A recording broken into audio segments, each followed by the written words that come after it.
இது கதையல்ல நிஜம். செங்கல்பட்டு மாவட்டத்தில் வசித்து வந்தவர் ராமசாமி வயது 55. முதல் மனைவி இறந்த பின் இரண்டாவது திருமணம் செய்து கொண்டார். இரண்டாவது மனைவியின் பெயர் மாலதி, வயது 40. அவர்களுக்கு 2 பெண் குழந்தைகள் பிறந்தனர். இளைய மகள் கவியா காதலித்து திருமணம் செய்து தனியாக வாழத் தொடங்கினாள். மூத்த மகள் சாந்தி, வயது 20 மட்டும் அம்மாவுடன் இருந்தாள். அந்த சமயத்தில் ராமசாமிக்கு திடீரென பக்கவாதம் வந்து கை கால் செயலிழந்தது. நடக்க முடியாமல் வீட்டில் மட்டுமே இருக்க வேண்டிய சூழ்நிலை அதிகரிக்கிறது. அந்த வீட்டில் தனிமையில் இருந்த மாலதி அதே ஊரில் திருமணமாகாத இளைஞன் விக்ரம், வயது 30 தொடர்பு ஏற்பட்டது. அது கள்ளக்காதலாக மாறியது.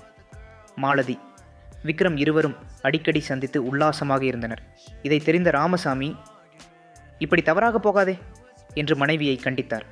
ஆனால் அந்த கண்டிப்பு மாலதிக்கும் விக்ரத்துக்கும் இடையூறாகிவிட்டது. அதனால் இருவரும் சேர்ந்து ராமசாமியை அழிக்க வேண்டும் என்று முடிவு செய்தார்கள். ஒரு நாள் மாலதியின் திட்டப்படி விக்ரம் வீட்டுக்கு வந்தான். இருவரும் சேர்ந்து படுக்கையில் இருந்த ராமசாமியை கொன்றனர். பின்னர் அவர் திடீரென உடல் நலக் குறைவால் இறந்து விட்டார் என்று நாடகம் ஆடினர். ஆனால் இதோடு கதை முடியவில்லை. மாலதி, விக்ரம் இருவரும் அடிக்கடி சந்தித்து உல்லாசமாக இருந்தனர். இதை பார்த்த சாந்தி மகள் இது தவறு என்று கண்டித்தாள்.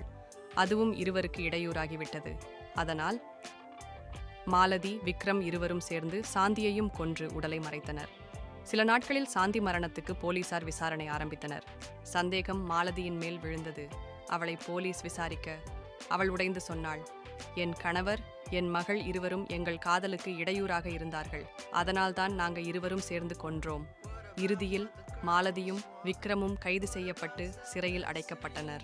இது கதை அல்ல, நிஜம்.